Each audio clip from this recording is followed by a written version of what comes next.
Hello, everyone. I'm Andrey Vlasovskikh. I'm from St. Petersburg in Russia, and I'm the lead developer of PyCharm Community Edition at JetBrains. I've also been working on various type hinting related stuff in Python, especially on PEP 484. So I usually give talks about type hints, static code analysis, and stuff like that. But now for something completely different, microcontrollers. Well, a microcontroller is a device that combines a CPU, your memory, and your input and output devices in a single device. Something like that. It's really tiny. I have a bunch of them over there. I will show you more of them later.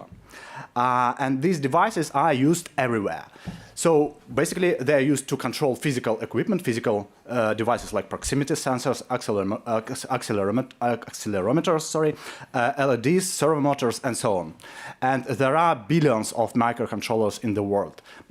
It's the most frequently used computing device, actually, because, for example, every cell phone and every PC has dozens of microcontrollers in it. And microcontrollers are also very important for Internet of Things. They are very cheap. This allows us to use them for controlling everything in consumer electronics. But why should you care? Why do I speak about microcontrollers at a Python event? The reason is that you had to program them in C or even in the assembly language, but starting from 2014, you can now use Python to program microcontrollers. Well, sort of Python. It's not exactly 100% compatible with your familiar CPython, but still it's close. And you can only use it on some microcontrollers, but I believe it's already good enough. So how does it look like? Let me give you a quick example of what sort of things you can create with MicroPython. For example, this is a small program that blinks an LED on this particular board. And this board is connected via USB only to provide it with power. You can perfectly run it using a battery. So the code should look very familiar. It's just a regular Python with a few imports that are specific to microcontrollers. But other than that, it should be familiar and very readable. Why would you want to use Python instead of C? Well, for obvious reasons. Python is a high-level language, and it does lots of stuff for you. For example, it manages your memory, so you don't have to allocate and deallocate memory as you do in C, for example. And generally speaking, higher-level languages win over time. So, for example, in the early 2000s, C started to replace the assembly language on microcontrollers, and I think now is the time for Python to replace C there. But the problem is, regular Python still doesn't fit. So the CPUs are actually powerful enough for running Python, but microcontrollers usually have only a tiny amount of RAM. A typical amount is something like 100 kilobytes. It's not your usual gigabytes like you have on your laptops. It's not even megabytes like you did on your PC in the 90s. It's really kilobytes, the stuff from the 80s, from the era of ZX Spectrum and stuff like that. So it's a really tiny amount of memory. And CPython requires 100 to 1,000 times more. So enter MicroPython. MicroPython is basically a Python language implementation specifically designed for really low memory consumption. So it's highly optimized exactly for this purpose. It's not a fork of CPython, it's a completely different implementation, and it's designed with this idea in mind. For example, MicroPython can be run on BBC Microbit, this small device manufactured by BBC. It has only 16K of RAM, 16 kilobytes. It's just enough for a few dozen of tweets, more or less. And even though you are able to run your MicroPython REPL, there is a compiler for Python there and so on. So it's very incredible. So I would like to give you an impression of what kind of optimization techniques MicroPython used to achieve these results. I'm not going to dive too much deep into the details, but I think it's a good idea to have an impression of what kind of optimizations made it possible. The first one is related to memory management. MicroPython uses only garbage collection. It doesn't use reference counting, for example, like the regular CPython does alongside with GC. The reason for it is that in MicroPython they don't want to store ref counting fields with each Python object. And in Python, everything is an object, so you basically have to have these reference counting fields. Instead of that, MicroPython drops almost off all the memory management fields, except for a few bits that are required for garbage collection to mark your objects as traversed. You might have heard that garbage collection and the only method for managing memory is quite slow, especially when you have lots of RAM. But for MicroPython and for microcontrollers, it's not really an issue because you have so little memory that you can traverse the whole memory in just like a millisecond or so. So it's a perfectly good technique to manage your memory on microcontrollers. The next trick MicroPython uses to reduce the amount of memory is storing integers in pointers. Well, the idea is that memory is word addressable. It's not byte addressable. So you cannot retrieve, for example, the third byte or the second byte. You can only retrieve a word of memory, a 4-byte word in a 32-bit architecture. And you basically can retrieve it only if the memory address is divisible by 4 in this architecture.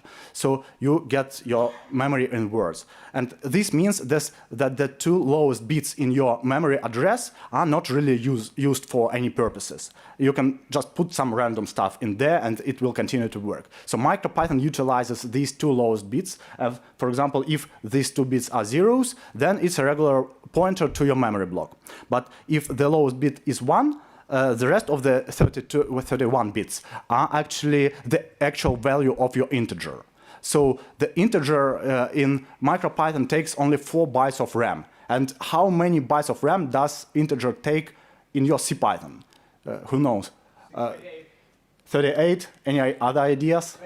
28. 28. Yeah. For smaller integers, it's 28, right?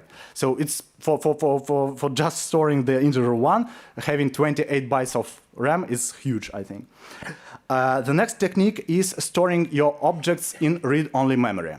The thing about microcontrollers is that they have a single address space for both your RAM memory and your ROM memory. So you can use the same pointers to point either to RAM or to your flash ROM memory, your persistent storage. So you can put immutable objects, for example, compiled built-in modules like sys or OS modules, to your ROM to free up your RAM. Or, for example, strings are also good candidates to put them in ROM. Now let's consider importing the sys module. How much memory do we need in MicroPython to import it? Well, let's count. We have to update our globals or locals dictionary with the name sys and the pointer to the sys module. Well, the string sys is stored on ROM, so we need only one pointer to point to it, and another pointer will point to the actual machine code for the sys module. So we'll need only 8 bytes of RAM to import the sys module, which is pretty impressive. So using these kinds of optimizations, MicroPython was able to achieve these results and to be able to run on microcontrollers.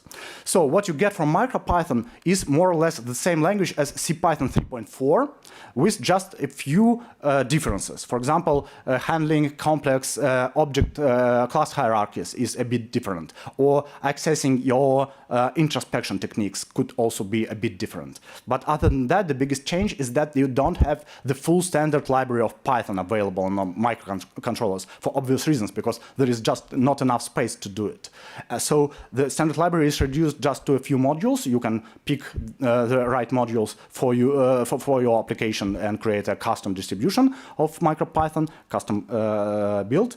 And these modules are usually reduced to the most important functions in the modules. They are not quite compatible with your regular CPython modules.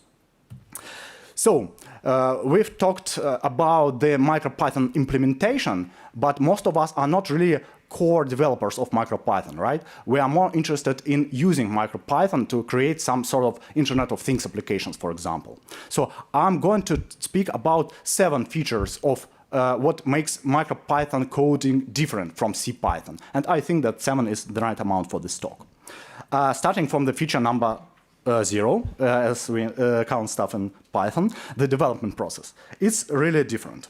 Well, first, you have only your own program run on microcontroller, on your microcontroller. So you have no operating system. So you don't have any processes, any threads, and you are really the only program that is being run. You don't have your usual devices to, for example, enter stuff using keyboard or display stuff. So you connect your device using a serial cable, and the only way to upload some stuff to your device is via this serial USB connection. So the first thing you should do is to flash the actual image, the binary compiled image of MicroPython to this board. For ESP8266, for this little board, for example, you can download it directly from the MicroPython website and upload it using the package called ESP tool with a bunch of different options for that. Then you'll get your interactive REPL session available again via this serial connection. You'll get the user stuff, your compiler, your exec function, and MicroPython, for example, will emulate or actually create a file system for you. Remember, you don't have an operating system. So you don't have your file system drivers. There is no file system there. MicroPython will create one for you in order to provide you the ability to store stuff using the convenient API of the file system. So this way you can actually store your own programs, and this is the main way actually. So for example, you can in the interactive session you can enter the you can open your file and start putting your Python code in there as strings, and then you save this file on your file system, and you then can import your modules, and this is the process for putting them onto your disk. There are also command line tools to automate that. But since I'm the lead developer of PyCharm Community Edition, I thought that it could be a good idea to create a MicroPython plugin for PyCharm. So, if, for example, this plugin provides you with the ability to just click on a file and upload it to MicroPython to execute it there. But it also provides some static code analysis capabilities. For example, it will provide you with code completion for MicroPython modules, and it will provide you with type checking and other code inspections that will ensure that your code looks correct. And even more, I have provided documentation for built-in functions and for functions from some MicroPython modules. The way I did it is by using Python type hinting stubs. So there are some stub files where I actually recreated the APIs of these modules using the Python type hinting syntax. And the reason there is no documentation for the MicroPython modules on the ESP devices or on other MicroPython devices is that because docstrings just consume memory and don't do anything else, and they don't put it there. But here in this plugin using type hinting stubs, you are able to look at your documentation while you are developing your code. But that's enough about self-promotion. Let's continue with MicroPython. Next, the types of devices. Well, there are some types of devices you might want to consider. For example, people often create sensors with their MicroPython devices, like temperature sensors or accelerometers or stuff like that. And the typical program structure for this kind of device looks like that. You have your while true loop, because again, you are the only program that is run on your device, so you have to run it forever.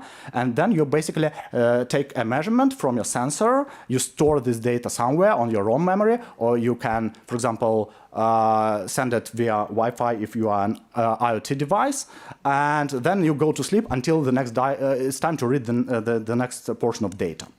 Another type of device you might want to consider is controllers. Controllers actually control physical equipment, physical hardware, like LEDs, like motors or switches and so on.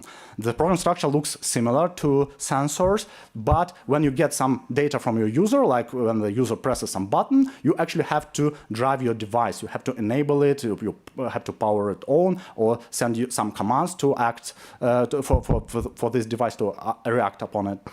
So the program structure looks like that. But there is an important kind of controllers called negative feedback loop controllers, or just basically robots.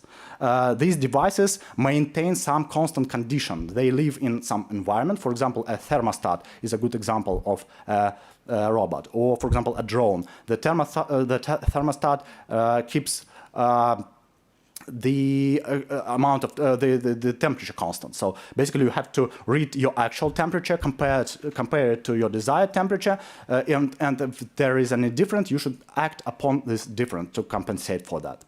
And the same stuff applies to drones, or for example for automotive electronics, for example like anti-locking braking systems. They are all run on microcontrollers. Next thing is electronics. Well, it's hard to talk about microcontrollers and not to mention electronics at least once. Well, luckily for us, only a few basic concepts of electronics are required. So basically, in order to start working with MicroPython, you only need your school-level knowledge of physics or of electronics. You have to know what the voltage is, what the electric current is. You have to know the Ohm's law, obviously. And just using this information, you will be able to create small projects, like, for example, projects with LEDs. The only extra thing you have to know is that LEDs have polarity, so you have to respect that. And they are sensitive to high levels of voltages and currents. So you have to calculate the amount of resistance you have to add to your electronic components in order to make this thing work and not to burn. You can actually, while you are playing around with microcontrollers, you will encounter that there are recurrent patterns of electronics that you will be using with your devices. For example, pull-up resistors, batteries, capacitors, and so on. And there are good tutorials on these topics that are very easy to read and so on, using this URL. This is a great resource to learn about basic stuff in electronics. Next up, memory usage. Well, I've talked a lot about how it was important for MicroPython itself to keep the memory footprint low. Well, you have to help it in order to not use too much memory in your own code. And from the practical point of view, this basically means procedural programming. So forget about your object-oriented class hierarchies with complex inheritance patterns. And forget about your functional programming, your pure functions that transform immutable data. You have to stick with basic stuff, like you do in C, with buffers that you reuse in order to not to allocate new memory and stuff like that. Unfortunately, that is the case, but I see it as a challenge because it's interesting how this kind of programming fits, can be really used in your Python code. Next thing is device drivers. When you think about your device driver, usually think about like going to the internet to download a driver for your printer. It's some magical software that makes things work. But in this world of microcontrollers, you can write drivers in Python. Basically, drivers are just libraries for working with your devices. For example, for this device, it's a temperature and humidity sensor. You can create your own driver. Well, you have to know something about it, like read the spec about this device. It has some pins. It uses some wire protocol called I2C to communicate with you and to transmit this data. But more or less, this is the complete source code of this device driver in Python. So basically, you can see some concepts I have already talked about, like only occasional use of object-oriented programming just to put your functions and your data structures together. But other than that, it's like procedural code. You have your byte array as a buffer that you reuse over and over, and you read stuff into this buffer. And then you have just like integers operations in order to calculate the actual value of temperature and humidity from the sensor. And the implementation of the wire protocol for I2C is provided by your microcontroller, by your MicroPython implementation, so you don't have to worry that much about it. Next up, hardware interrupt. When you talk about hardware, people often talk about things like RQs or interrupt requests. Hardware interrupts are basically callbacks. If you are familiar with the web programming, for example, you know that you can set up a callback when there is an answer to your HTTP request, a response for it. Well, hardware interrupts are like callbacks, but for hardware events. For example, when the amount of voltage on a pin of your microcontroller goes from digital 0 to digital 1, you'll get your interrupt request. Your callback will be called. So the code looks like regular Python callbacks. The only thing is that you cannot do that much in these hardware callback functions, because you have to be very careful. This interrupt can occur at any time, and even during your MicroPython internal working, like in the middle of garbage collection, for example. And you obviously don't want to mess up with garbage collection, so you have to not to allocate any new memory here. The item number 6 is power management. It's especially important for sensors. You want your sensors to work on battery in order to make them autonomous. And if you take a typical battery and a typical ESP device, it will live only for 1 day. This is nowhere near enough. And if you are careful with things and you use, for example, machine.idle in order to save some memory when you don't do stuff, then you can get 2 days. But in order to get more, you have to use a technique called deep sleep.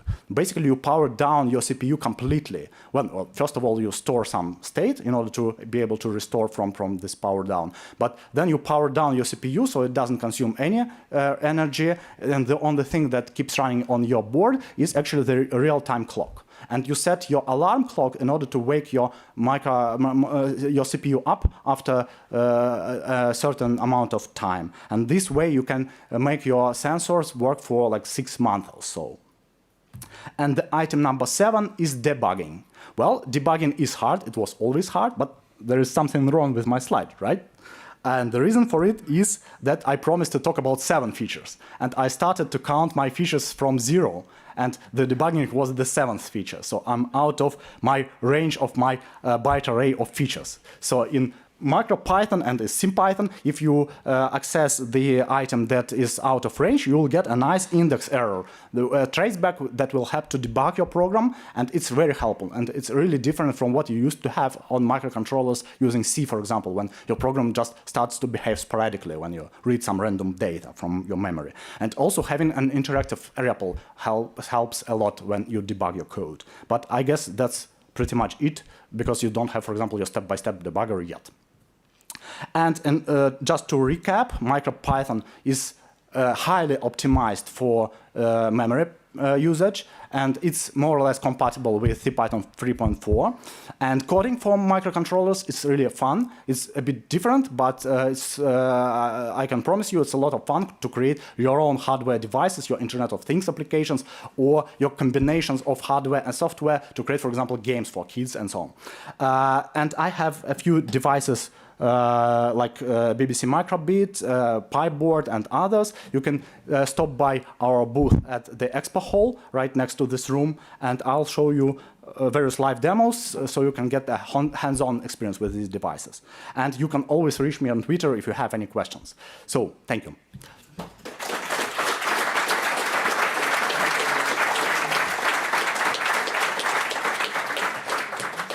Thank you, Andrey, for this very nice talk. I hope everyone gives a try to MicroPython, maybe some IoT projects at home. So if you have any questions now, you can reach out to the mic on the side.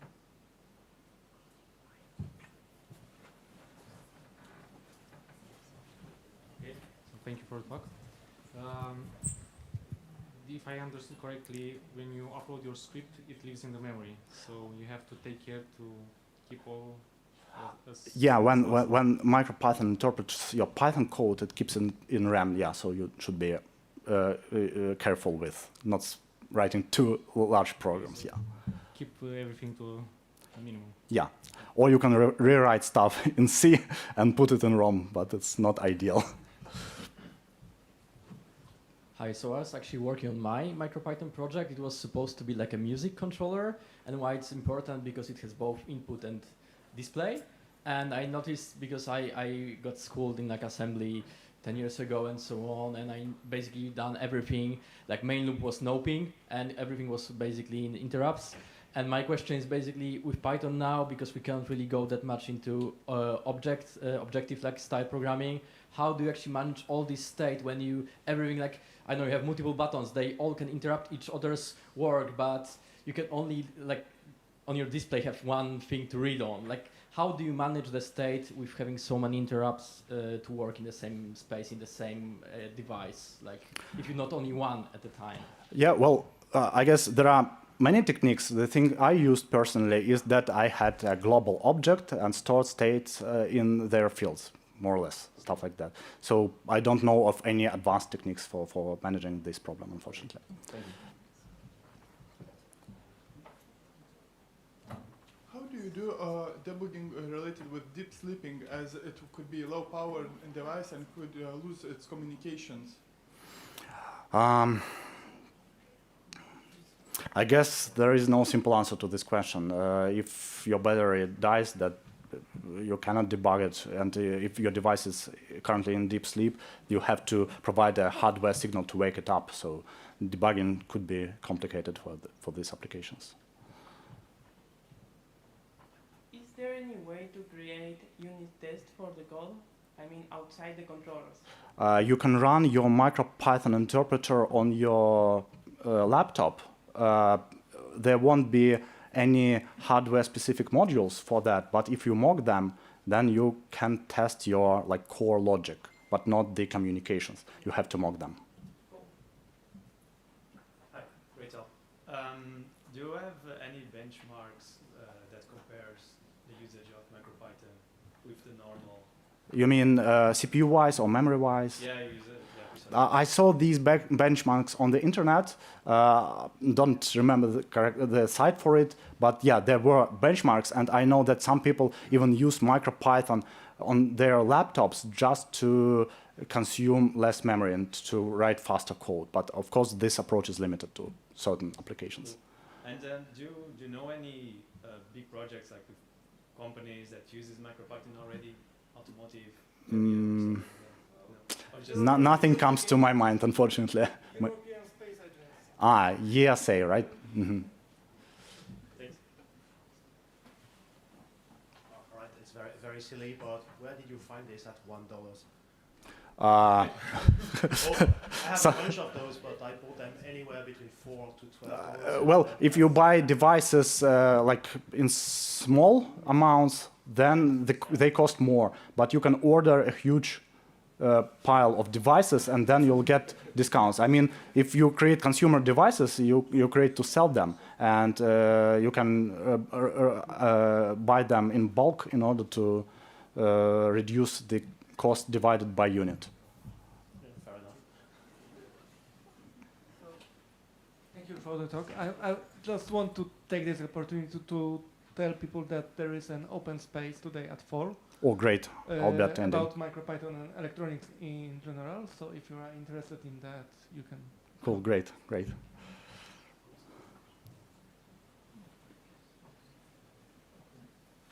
more questions? I think not. So thank you again very much. Thank you.